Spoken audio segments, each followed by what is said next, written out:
Have you ever sat under a starry night sky, gazing at the stars and wondered, who helped us understand the universe? I used to think it was the familiar names, Newton, Galileo, Einstein. But then I stumbled upon a shocking truth. The first person ever called a scientist wasn't a man. It was a woman, Mary Somerville. A name you've probably never heard, yet her ideas lit the path for the science we rely on today. Isn't that strange? In the 19th century, when women were barred from universities and deemed too feeble-minded for math or astronomy, Mary achieved the impossible. So why have we forgotten her? Why has a woman who connected the sciences and inspired the discovery of Neptune been sidelined by history? As a scientist, I feel guilty. I've studied the universe for decades, but I only learned about Mary a few years ago. It makes me wonder, how many other geniuses have we overlooked just because they didn't fit the mold of their time? Today, we're here to dive into the life and incredible contributions of Mary Somerville, the woman who illuminated science but was overshadowed by the darkness of prejudice. Before we start, if you love stories about forgotten minds, please hit like and subscribe to our channel, Obscure Minds. Your support helps us share more untold stories. Now, let's step into Mary's world, a world of numbers, dreams, and injustices. I still remember the thrill of solving my first equation. It felt like the universe had whispered a secret in my ear. For Mary Somerville, that moment came when she was just a 10-year-old girl in Burntisland, Scotland, in 1790. Mary didn't get the education boys her age did. Her father, Vice Admiral William Fairfax, believed girls only needed to know sewing, piano, and how to be a wife. Her mother worried when she saw Mary staying up late reading Euclid, the classic book on geometry. Her mother confiscated her candles, fearing she'd lose her mind from studying too much. But Mary wouldn't give up. She memorized theorems in the dark, solved problems in her head, as if defying fate itself. At 15, Mary stumbled across an algebra problem in a fashion magazine, something meant only for men. She said those symbols were like a secret language calling her name. She secretly asked her brother's tutor to buy her math books. And from there, she taught herself algebra, geometry, trigonometry, and calculus, fields even male mathematicians hesitated to tackle. She studied in secret, under stolen candlelight, while her family expected her to become a perfect lady. In 1811, at age 31, Mary, under the pseudonym A Lady, submitted a solution to a complex Diophantine equation to a mathematics journal. The problem required finding integer solutions to a high-degree equation, a challenge that stumped even professors. Mary not only solved it, but did so elegantly, astonishing the editors. She won a silver medal, a remarkable feat for a self-taught woman who'd never set foot in a lecture hall. William Wallace, a mathematics professor in Edinburgh, recognized her talent and urged her to read Mécanique Céleste by Pierre-Simon Laplace, a massive work on celestial mechanics, considered the pinnacle of 18th century mathematics. Mary didn't just read it, she understood it, and that was the turning point that shaped her career. In 1812, Mary married William Somerville, an army doctor who not only accepted but encouraged her passion for science. She said William was the first to call her a mathematician, though she never felt worthy of the title. They moved to London, the intellectual hub of the world, where Mary met brilliant minds. Charles Babbage, the inventor of the computer, John Herschel, the astronomer, and Michael Faraday, the father of electromagnetism. Babbage wrote that Mary's intellect inspired his machine. She was invited to see Babbage's analytical engine, the precursor to modern computers, and even offered suggestions to improve it. In 1827, Henry Brougham, head of the British Education Society, asked Mary to translate Laplace's Mécanique Céleste into English to make science accessible to the public. But Mary didn't just translate.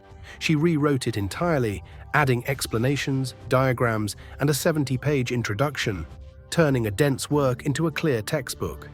Herschel said she'd created a masterpiece, and Laplace would have been jealous to see his work reborn through her. When Mechanism of the Heavens was published in 1831, it became the standard textbook at Cambridge University, where students called it Mrs. Somerville's book. It not only explained planetary motion, but also predicted the possibility of an undiscovered planet.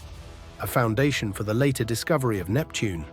The peak of Mary's career was on The Connection of the Physical Sciences, 1834. This book linked astronomy, physics, chemistry, and geography, showing the universe as a unified system. William Whewell, a philosopher, said Mary achieved what male scientists couldn't, seeing the big picture. In his review of the book, Whewell coined the term scientist to describe Mary, not man of science, because she was a woman. The book sold 17,500 copies, was translated into French, German, and Italian, and inspired John Couch Adams to predict the existence of Neptune in 1846. Adams later admitted that without Mary's book, he wouldn't have known where to start. Mary didn't stop there. In 1848, she published Physical Geography, the first textbook on physical geography detailing oceans, mountains, and climates. It was used in schools for over 50 years and earned her a gold medal from the Royal Geographical Society. In 1869, at age 89, she wrote Molecular and Microscopic Science, analyzing molecular structures, a field even young scientists hesitated to explore. She did all this while raising a family in a society that refused to recognize women as scientists. I used to think that if you were talented enough, the world would embrace you. But for Mary Somerville, her talent was a curse. Imagine this. You dedicate your life to unraveling the universe, writing books that transform science, but the world only sees you through the lens of gender. They don't see the mathematician, the scientist. They only see a woman. That's Mary's story, a story that makes me, and maybe you, feel outraged. From childhood, Mary was held back. Her father shouted that she'd go mad if she kept studying math. Her mother worried that math would make her unmarriageable. They took away her candles, locked her books, and pushed her to learn sewing. But Mary still read Euclid in secret, memorizing theorems in the dark, as if defying her fate. Doesn't that feel unfair?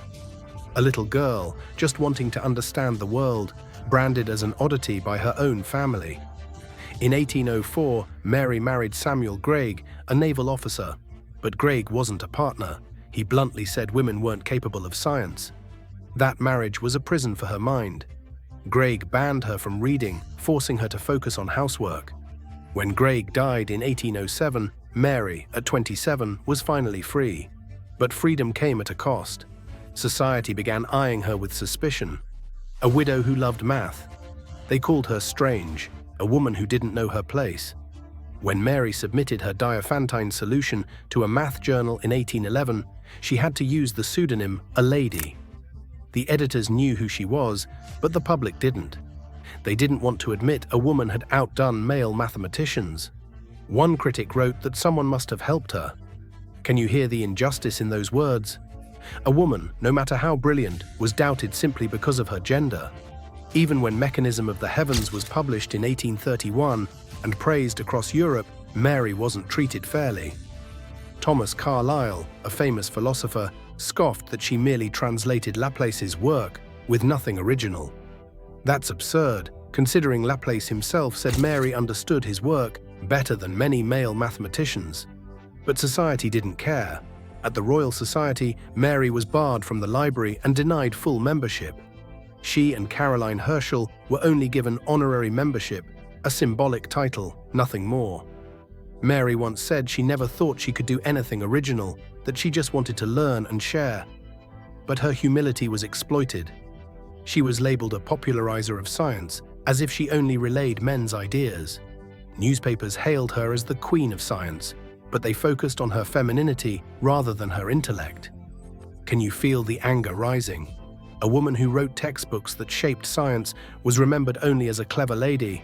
In 1838, Mary moved to Italy for her husband's health. There, she kept writing, but her voice faded in England. She said she felt like she was vanishing from the scientific world. Her letters were filled with loneliness, as if she knew she was being forgotten. When she died in 1872, at 91, English newspapers gave her just a few lines. Mrs. Somerville, a learned lady, passed away in Naples. That was it. No praise, no tribute. Meanwhile, men like Babbage and Herschel were celebrated everywhere. We let Mary fade into the shadows, not because she lacked talent, but because the world wasn't ready for a woman like her. But Mary never gave up, and that's what makes me, and maybe you, admire her. Despite being silenced, mocked, and forgotten, Mary stood tall, kept writing, kept learning, kept dreaming of the universe. Let me tell you about her unbreakable spirit, a flame that never went out. When I think of Mary Somerville, I see a flame, not one that burns easily, but one that stands strong against storms and darkness. Mary wasn't just a mathematician, she was a symbol of unbreakable will, of courage to dream big in a world that tried to snuff out her dreams. When her parents took away her candles, Mary studied in the dark, memorizing Euclid with her sharp mind. She said she never thought she was smart, only that she couldn't stop learning. When her first husband forbade her, she still solved problems in secret, hiding books under the table like a silent warrior. After Greg's death, she rose up, taught herself calculus, and made her way to London, facing the greatest minds, not with insecurity, but with fierce belief in knowledge. When people doubted she could solve a math problem on her own, Mary didn't argue. She answered with action, submitting more solutions, writing more books, proving her intellect didn't need others' approval to shine. A journal editor later admitted they were wrong to doubt her. When she took on translating Mécanique Céleste, Mary knew it was the biggest challenge of her life. She worked 16 hours a day, raising her children while tackling complex celestial equations. She said there were nights she thought she'd give up, but then she looked at the sky and she kept going. When the book was published, it wasn't just a translation, it was a masterpiece, a flag bearer for modern science. Can you see that resilience? A woman with no formal education, no title, achieved what the world admired. Even when England forgot her, Mary didn't stop writing. In Italy, despite failing health, she completed physical geography and molecular and microscopic science. She said she was old, but knowledge never aged. At 91, she still read calculus every morning, still dreamed of space exploration. That's not just resilience. It's an eternal flame, a declaration that no prejudice could extinguish her passion. Mary Somerville is proof that talent and determination can overcome any barrier. She inspires awe in me, and I believe she does in you too. But her story doesn't end here. Let's explore the legacy she left behind, a legacy still shaping our world. When I look at the night sky, I see Mary Somerville. Her ideas still shine in how we understand planets, the universe, ourselves. Mary didn't discover Neptune herself, but her analysis On the Connection of the Physical Sciences guided John Couch Adams to its discovery in 1846. Adams said Mary showed him the path to the stars. She was a connector, showing us that science isn't separate pieces, but a grand tapestry of knowledge.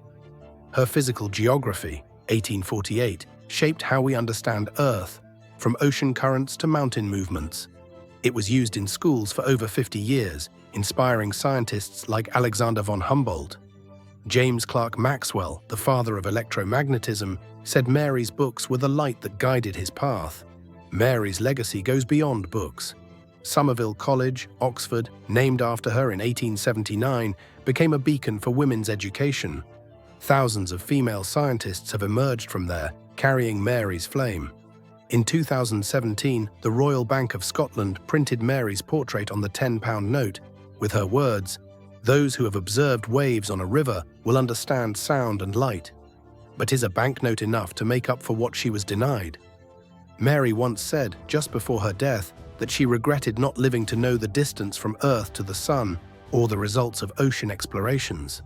At 91, she still read calculus daily, still hungered for knowledge. It makes me wonder how many of her ideas were lost just because she was a woman. And more importantly, how many other Mary Somervilles are out there waiting for us to remember them. Mary left us not just science, but a lesson.